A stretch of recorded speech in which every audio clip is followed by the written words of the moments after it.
पश्चिम बंगाल की राजनीति से इस वक्त की सबसे बड़ी खबर। चुनावी माहौल गर्मा चुका है और अब नजरें टिकी हैं चुनाव आयोग के अंतिम फैसले पर। खबर आ रही है कि पश्चिम बंगाल विधानसभा चुनाव 2 चरणों में कराए जा सकते हैं। जी हां, सूत्रों के मुताबिक चुनाव आयोग इस पर गंभीरता से विचार कर रहा है और जल्द ही इसको लेकर बड़ा ऐलान हो सकता है।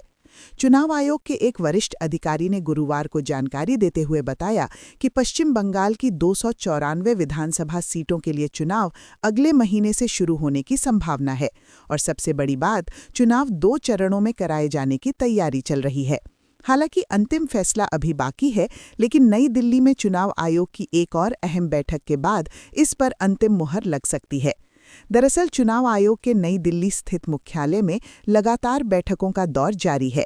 सुरक्षा व्यवस्था, कानून व्यवस्था और राजनीतिक दलों की मांगों को ध्यान में रखते हुए पूरे चुनाव कार्यक्रम की रणनीति तैयार की जा रही है। सूत्रों का कहना है कि सुरक्षा एजेंसियों ने भी आयोग को सुझाव दिया है कि अगर चुनाव 2 चरणों में कराए जाते हैं तो हिंसा को नियंत्रित करने में काफी मदद मिल सकती है। अब सवाल ये है कि आखिर 2 चरणों में चुनाव कराने की जरूरत क्यों पड़ रही है। दरअसल पश्चिम बंगाल में चुनाव के दौरान हिंसा का इतिहास रहा है। कई बार देखा गया है कि मतदान के दिन या उसके आसपास अलग अलग इलाकों में झड़प और तनाव की घटनाएं सामने आती हैं। ऐसे में सुरक्षा एजेंसियों का मानना है कि अगर चुनाव 2 चरणों में होंगे तो सुरक्षा बलों को बेहतर तरीके से तैनात किया जा सकेगा। अधिकारियों का कहना है कि 2 चरणों में मतदान होने से उपद्रवी तत्वों के लिए एक जगह से दूसरी जगह जाकर गड़बड़ी फैलाना मुश्किल हो जाएगा। सुरक्षा बलों को पर्याप्त समय मिलेगा और संवेदनशील इलाकों पर विशेष नजर रखी जा सकेगी। यही वजह है कि इस बार आयोग हिंसा रोकने को लेकर कोई भी जोखिम नहीं लेना चाहता। दिलचस्प बात यह भी है कि हाल ही में कोलकाता में मुख्य निर्वाचन आयुक्त ज्ञानेश कुमार ने विभिन्न राजनीतिक दलों के प्रतिनिधियों के साथ बैठक की थी। इस बैठक में सत्तारूढ़ तृणमूल कांग्रेस को छोड़कर राज्य की ज्यादातर पार्टियों ने चुनाव 1 या 2 चरणों में कराने की मांग रखी थी। कई दलों का कहना था कि ज्यादा चरणों में चुनाव कराने से हिंसा और तनाव की संभावना बढ़ जाती है। सुरक्षा अधिकारियों और प्रशासनिक एजेंसियों ने भी आयोग को इसी तरह की सलाह दी है कि कम चरणों में चुनाव कराने से हालात बेहतर तरीके से संभाले जा सकते हैं। हालांकि अंतिम फैसला पूरी तरह चुनाव आयोग के हाथ में है और सभी पहलुओं पर विचार करने के बाद ही चुनाव कार्यक्रम घोषित किया जाएगा। अब एक और बड़ा सवाल सामने आ रहा है कि क्या पश्चिम बंगाल में एक ही चरण में चुनाव कराए जा सकते हैं। इस पर चुनाव आयोग के अधिकारी ने साफ कहा है कि ये असंभव नहीं है। उदाहरण के तौर पर 2024 में महाराष्ट्र की 288 विधानसभा सीटों के लिए चुनाव एक ही चरण में कराया गया था, लेकिन बंगाल की परिस्थितियों को देखते हुए इस बार एक चरण में चुनाव होने की संभावना काफी कम मानी जा रही है। दरअसल बंगाल में कानून व्यवस्था हमेशा चुनाव आयोग के लिए एक बड़ी चुनौती रही है। चुनाव के दौरान कई संवेदनशील जिले ऐसे होते हैं जहां अतिरिक्त सुरक्षा बलों की जरूरत पड़ती है। यही वजह है कि आयोग हर बार सुरक्षा व्यवस्था को लेकर बेहद सतर्क रहता है। राज्य सरकार के वरिष्ठ अधिकारियों ने चुनाव आयोग को भरोसा दिलाया है कि चुनाव से पहले और चुनाव के बाद भी कानून व्यवस्था को लेकर सख्त निगरानी रखी जाएगी। प्रशासन पूरी तरह तैयार है और किसी भी तरह की गड़बड़ी को तुरंत काबू में करने के लिए विशेष योजना बनाई जा रही है। फिलहाल पूरे देश की नजरें चुनाव आयोग के अगले फैसले पर टिकी हुई हैं। अगर सब कुछ योजना के मुताबिक चलता है तो बहुत जल्द पश्चिम बंगाल विधानसभा चुनाव की तारीखों का आधिकारिक ऐलान भी हो सकता है। जैसे ही चुनाव कार्यक्रम घोषित होगा, राज्य में राजनीतिक हलचल और तेज हो जाएगी। तो कुल मिलाकर साफ है कि पश्चिम बंगाल में चुनावी रण अब अपने निर्णायक मोड़ की ओर बढ़ रहा है। आयोग सुरक्षा, राजनीति और प्रशासनिक हालात को ध्यान में रखते हुए अंतिम रणनीति तैयार कर रहा है और बहुत जल्द ये तय हो जाएगा कि बंगाल की 294 सीटों पर जनता कब और कितने चरणों में अपने मताधिकार का इस्तेमाल करेगी। फिलहाल के लिए इतना ही, लेकिन बंगाल चुनाव से जुड़ी हर बड़ी खबर के लिए बने रहिए हमारे साथ, क्योंकि चुनाव की हर हलचल, हर अपडेट और हर बड़ी खबर हम आप तक सबसे पहले पहुंचाते रहेंगे। पश्चिम बंगाल ओपिनियन पोल में सियासी तस्वीर पूरी तरह साफ होती नजर आ रही है। उत्तर बंगाल के 3 जिलों से ऐसे आंकड़े सामने आए हैं जो राजनीतिक हलकों में हलचल तेज कर रहे हैं। सबसे पहले बात करते हैं अलीपुरद्वार जिले की।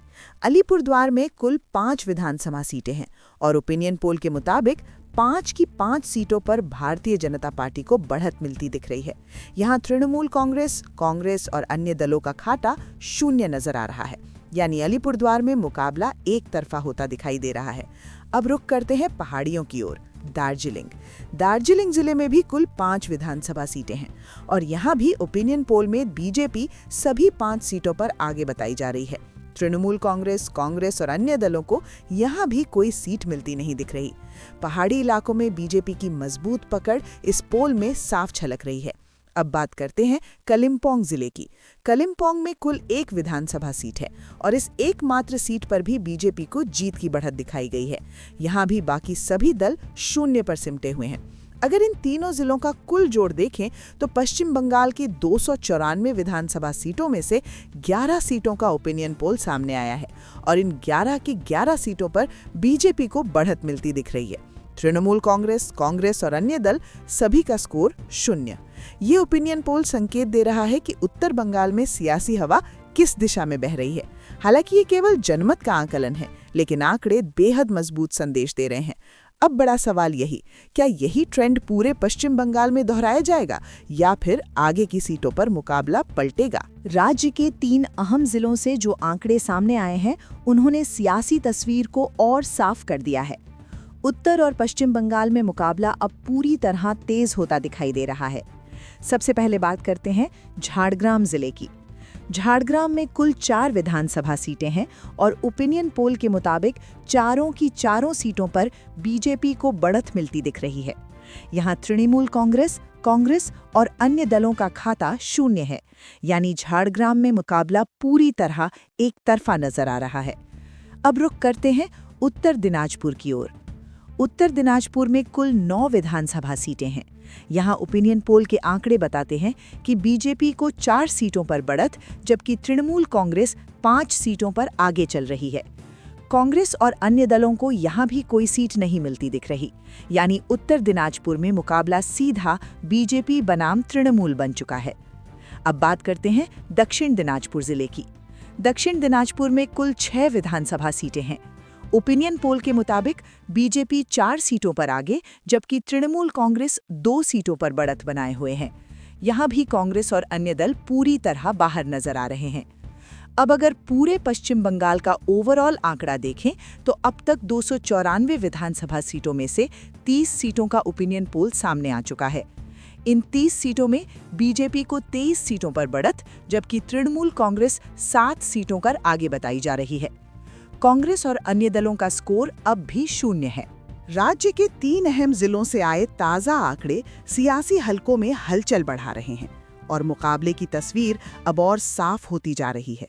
सबसे पहले बात करते हैं मालदह जिले की। मालदह में कुल 12 विधानसभा सीटें हैं। ओपिनियन पोल के मुताबिक यहाँ बीजेपी को 7 सीटों पर बढ़त, जबकि तृणमूल कांग्रेस 5 सीटों पर आगे बताई जा रही है। कांग्रेस और अन्य दलों का खाता यहाँ भी 0 है, यानी मालदह में मुकाबला पूरी तरह बीजेपी बनाम तृणमूल में तब्दील हो चुका है। अब रुख करते हैं राज्य की सियासी राजधानी कोलकाता की ओर। कोलकाता में कुल 11 विधानसभा सीटें हैं। ओपिनियन पोल के आंकड़े बताते हैं कि बीजेपी 7 सीटों पर बढ़त बनाए हुए है, जबकि तृणमूल कांग्रेस 4 सीटों पर आगे चल रही है। यहाँ भी कांग्रेस और अन्य दल मुकाबले से बाहर नजर आ रहे हैं। कोलकाता जैसे बड़े शहरी इलाके में बीजेपी की मजबूत मौजूदगी इस पोल में साफ दिखाई दे रही है। अब बात करते हैं पुरुलिया जिले की। पुरुलिया में कुल 9 विधानसभा सीटें हैं और यहाँ ओपिनियन पोल पूरी तरह चौंकाने वाला है। 9 की 9 सीटों पर बीजेपी को बढ़त मिलती दिखाई दे रही है। तृणमूल कांग्रेस और अन्य दल सभी का स्कोर 0, यानी पुरुलिया में मुकाबला पूरी तरह एक तरफा नजर आ रहा है। अब अगर पूरे पश्चिम बंगाल का ओवरऑल आंकड़ा देखें तो अब तक 294 विधानसभा सीटों में से 62 सीटों का ओपिनियन पोल सामने आ चुका है। इन 62 सीटों में बीजेपी को 46 सीटों पर बढ़त, जबकि तृणमूल कांग्रेस 16 सीटों पर आगे बताई जा रही है। कांग्रेस और अन्य दलों का आंकड़ा अब भी 0 पर ही टिका हुआ है। ये ओपिनियन पोल संकेत दे रहा है कि राज्य में सियासी मुकाबला लगातार नया मोड़ ले रहा है। कहीं कड़ी टक्कर है तो कहीं तस्वीर पूरी तरह साफ होती दिख रही है। राज्य के 3 बड़े और निर्णायक जिलों से जो आंकड़े सामने आए हैं, उन्होंने सियासी तापमान और बढ़ा दिया है। मुकाबला अब सिर्फ कड़ा ही नहीं बल्कि बेहद दिलचस्प होता जा रहा है। सबसे पहले बात करते हैं पश्चिम मेदिनीपुर जिले की। पश्चिम मेदिनीपुर में कुल 15 विधानसभा सीटें हैं। ओपिनियन पोल के मुताबिक बीजेपी को 9 सीटों पर बढ़त, जबकि तृणमूल कांग्रेस 6 सीटों पर आगे बताई जा रही है। कांग्रेस और अन्य दल यहां पूरी तरह मुकाबले से बाहर नजर आ रहे हैं। यानी पश्चिम मेदिनीपुर में बीजेपी को बढ़त जरूर है, लेकिन टक्कर भी साफ दिखाई दे रही है। अब रुख करते हैं उत्तर बंगाल के अहम जिले कूच बिहार की ओर। कूच बिहार में कुल 8 विधानसभा सीटें हैं और यहां ओपिनियन पोल पूरी तरह एक तरफा नजर आ रहा है। 8 की 8 सीटों पर बीजेपी को बढ़त, तृणमूल कांग्रेस और अन्य दल सभी का स्कोर 0। कूच बिहार में बीजेपी की पकड़ बेहद मजबूत दिखाई दे रही है।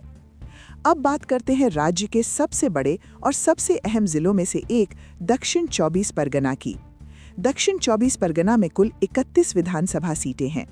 यहाँ ओपिनियन पोल के आंकड़े बताते हैं कि बीजेपी 13 सीटों पर आगे, जबकि तृणमूल कांग्रेस 17 सीटों पर बढ़त बनाए हुए है। कांग्रेस को यहाँ 1 सीट मिलती दिख रही है और अन्य दलों का खाता 0 है। दक्षिण 24 परगना में मुकाबला बेहद कड़ा और बहुकोणीय नजर आ रहा है। अब अगर पूरे पश्चिम बंगाल का ओवरऑल आंकड़ा देखें तो अब तक 294 विधानसभा सीटों में से 116 सीटों का ओपिनियन पोल सामने आ चुका है। इन 116 सीटों में बीजेपी को 76 सीटों पर बढ़त, तृणमूल कांग्रेस 39 सीटों पर आगे, जबकि कांग्रेस को 1 सीट मिलती दिख रही है। अन्य दलों का स्कोर अब भी 0 है। राज्य के 3 और अहम जिलों से आए ताजा आंकड़ों ने सियासी समीकरणों को और साफ कर दिया है। मुकाबला तेज है, आंकड़े बोल रहे हैं और तस्वीर धीरे धीरे सामने आ रही है। सबसे पहले बात करते हैं बीरभूम जिले की। बीरभूम में कुल 11 विधानसभा सीटें हैं। ओपिनियन पोल के मुताबिक बीजेपी को 8 सीटों पर बढ़त, जबकि तृणमूल कांग्रेस 3 सीटों पर आगे बताई जा रही है। कांग्रेस और अन्य दल यहां पूरी तरह बाहर नजर आ रहे हैं, यानी बीरभूम में बीजेपी की स्थिति मजबूत दिखाई दे रही है। अब रुख करते हैं पूर्व मेदिनीपुर की ओर। पूर्व मेदिनीपुर में कुल 16 विधानसभा सीटें हैं। यहाँ ओपिनियन पोल के आंकड़े बताते हैं कि बीजेपी 7 सीटों पर आगे, जबकि तृणमूल कांग्रेस 9 सीटों पर बढ़त बनाए हुए है। यहाँ मुकाबला सीधा और कड़ा नजर आ रहा है, जहाँ तृणमूल कांग्रेस को हल्की बढ़त मिलती दिख रही है। अब बात करते हैं मुर्शिदाबाद जिले की, जो सियासत के लिहाज से बेहद अहम माना जाता है। मुर्शिदाबाद में कुल 22 विधानसभा सीटें हैं। ओपिनियन पोल के मुताबिक तृणमूल कांग्रेस 15 सीटों पर आगे, बीजेपी को 6 सीटों पर बढ़त और कांग्रेस को 1 सीट मिलती दिख रही है। यहाँ मुकाबला त्रिकोणीय जरूर है, लेकिन बढ़त साफ तौर पर तृणमूल के पक्ष में नजर आ रही है।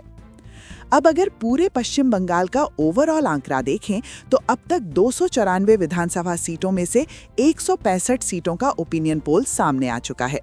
इन 165 सीटों में बीजेपी 97 सीटों पर आगे, तृणमूल कांग्रेस 66 सीटों पर बढ़त बनाए हुए और कांग्रेस 2 सीटों पर सिमटी हुई नजर आ रही है। अन्य दलों का खाता अब भी 0 है। ये ओपिनियन पोल साफ इशारा कर रहा है कि पश्चिम बंगाल की सियासत अब निर्णायक मोड़ की तरफ बढ़ रही है। कहीं बीजेपी बढ़त बनाती दिख रही है तो कहीं तृणमूल कांग्रेस मजबूत चुनौती पेश कर रही है। राज्य के 3 बेहद अहम और राजनीतिक रूप से निर्णायक जिलों के आंकड़े सामने आ चुके हैं और तस्वीर अब और ज्यादा स्पष्ट होती जा रही है। सबसे पहले बात करते हैं उत्तर 24 परगना की। ये जिला सियासी तौर पर बेहद महत्वपूर्ण माना जाता है। यहाँ कुल 33 विधानसभा सीटें हैं। ओपिनियन पोल के मुताबिक तृणमूल कांग्रेस 19 सीटों पर आगे, बीजेपी 12 सीटों पर बढ़त बनाए हुए, जबकि कांग्रेस को 2 सीटें मिलती दिख रही हैं। अन्य दलों का खाता 0 है।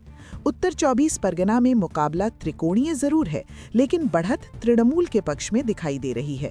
अब रुख करते हैं औद्योगिक क्षेत्र हावड़ा की ओर। हावड़ा में कुल 17 विधानसभा सीटें हैं। यहाँ ओपिनियन पोल के अनुसार बीजेपी 9 सीटों पर आगे, जबकि तृणमूल कांग्रेस 8 सीटों पर बढ़त बनाए हुए है। कांग्रेस और अन्य दल यहाँ मुकाबले से बाहर नजर आ रहे हैं। हावड़ा में सीधा और बेहद कांटे का मुकाबला दिखाई दे रहा है। अब बात करते हैं ऐतिहासिक और राजनीतिक रूप से अहम जिले हुगली की। हुगली में कुल 18 विधानसभा सीटें हैं। ओपिनियन पोल के आंकड़े बताते हैं कि बीजेपी 10 सीटों पर आगे, तृणमूल कांग्रेस 7 सीटों पर बढ़त बनाए हुए, जबकि कांग्रेस को 1 सीट मिलती दिख रही है। यहाँ भी मुकाबला सीधा और दिलचस्प नजर आ रहा है। अब अगर पूरे पश्चिम बंगाल का ओवरऑल आंकड़ा देखें तो अब तक 294 विधानसभा सीटों में से 233 सीटों का ओपिनियन पोल सामने आ चुका है। इन 233 सीटों में बीजेपी 128 सीटों पर आगे, तृणमूल कांग्रेस 100 सीटों पर बढ़त बनाए हुए है, जबकि कांग्रेस 5 सीटों पर सिमटी हुई नजर आ रही है। अन्य दलों का खाता अब भी शून्य है। ये ओपिनियन पोल साफ संकेत दे रहा है कि पश्चिम बंगाल की सियासत अब बेहद रोमांचक और निर्णायक दौर में प्रवेश कर चुकी है।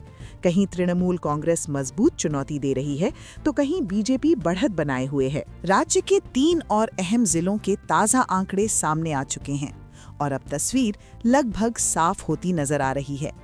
सबसे पहले बात करते हैं बांकुड़ा जिले की। बांकुड़ा में कुल 13 विधानसभा सीटें हैं। ओपिनियन पोल के मुताबिक बीजेपी 9 सीटों पर आगे, जबकि तृणमूल कांग्रेस 4 सीटों पर सिमटती हुई नजर आ रही है। कांग्रेस और अन्य दलों का यहां खाता भी शून्य है। बांकुड़ा में बीजेपी की मजबूत पकड़ इस पोल में साफ दिखाई दे रही है। अब रुख करते हैं औद्योगिक क्षेत्र पश्चिमी वर्धमान की ओर। पश्चिमी वर्धमान में कुल 9 विधानसभा सीटें हैं।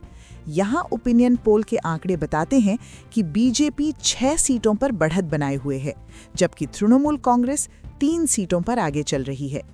कांग्रेस और अन्य दल यहाँ भी मुकाबले से बाहर नजर आ रहे हैं, यानी पश्चिमी वर्धमान में भी बीजेपी की स्थिति मजबूत दिखाई दे रही है। अब बात करते हैं पूर्वा वर्धमान जिले की। पूर्वा वर्धमान में कुल 16 विधानसभा सीटें हैं। ओपिनियन पोल के मुताबिक तृणमूल कांग्रेस 9 सीटों पर आगे, जबकि बीजेपी 7 सीटों पर बढ़त बनाए हुए है। यहाँ मुकाबला कड़ा जरूर है, लेकिन तृणमूल कांग्रेस को हल्की बढ़त मिलती दिख रही है। अब अगर पूरे पश्चिम बंगाल का ओवरऑल आंकड़ा देखें तो अब तक 294 विधानसभा सीटों में से 271 सीटों का ओपिनियन पोल सामने आ चुका है।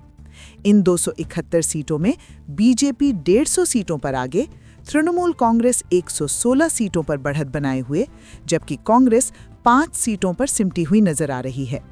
अन्य दलों का खाता अब भी शून्य है। इस वक्त की सबसे बड़ी और निर्णायक खबर पश्चिम बंगाल ओपिनियन पोल से सामने आ रही है। अब पूरे राज्य की 294 विधानसभा सीटों का ओपिनियन पोल पूरा हो चुका है और सियासी तस्वीर पूरी तरह साफ हो गई है। सबसे पहले बात करते हैं नादिया जिले की। नादिया में कुल 15 विधानसभा सीटें हैं। ओपिनियन पोल के मुताबिक बीजेपी 9 सीटों पर आगे, जबकि तृणमूल कांग्रेस 6 सीटों पर बढ़त बनाए हुए है। कांग्रेस और अन्य दलों का यहां खाता शून्य है। नादिया में बीजेपी की बढ़त साफ तौर पर दिखाई दे रही है। अब रुख करते हैं उत्तर बंगाल के अहम जिले जलपाईगुड़ी की ओर। जलपाईगुड़ी में कुल 8 विधानसभा सीटें हैं और यहां ओपिनियन पोल पूरी तरह एक तरफा नजर आ रहा है। 8 की 8 सीटों पर बीजेपी को बढ़त, तृणमूल कांग्रेस और अन्य दल सभी का स्कोर शून्य। जलपाईगुड़ी में बीजेपी का दबदबा इस पोल में पूरी तरह साफ है। अब बात करते हैं पूरे पश्चिम बंगाल के फाइनल ओवरऑल आंकड़ों की। राज्य की 294 विधानसभा सीटों में से 294 सीटों का ओपिनियन पोल सामने आ चुका है। इन आंकड़ों के मुताबिक बीजेपी 167 सीटों पर आगे, तृणमूल कांग्रेस 122 सीटों पर बढ़त बनाए हुए, जबकि कांग्रेस को 5 सीटें मिलती दिख रही हैं। अन्य दलों का खाता पूरी तरह शून्य है। ये ओपिनियन पोल साफ संकेत दे रहा है कि पश्चिम बंगाल की राजनीति एक बड़े बदलाव की दहलीज पर खड़ी है। लंबे समय बाद सत्ता की तस्वीर इतनी स्पष्ट नजर आ रही है और आंकड़े खुद अपनी कहानी बयां कर रहे हैं। अब सबसे बड़ा सवाल, क्या यही जनमत नतीजों में बदलेगा और क्या पश्चिम बंगाल में सत्ता की चाबी हाथ बदलने वाली है? इस सवाल का जवाब मिलेगा नतीजों के दिन। फिलहाल इतना तय है, ओपिनियन पोल पूरा हो चुका है और बंगाल की सियासत अपने सबसे निर्णायक मोड़ पर पहुंच चुकी है।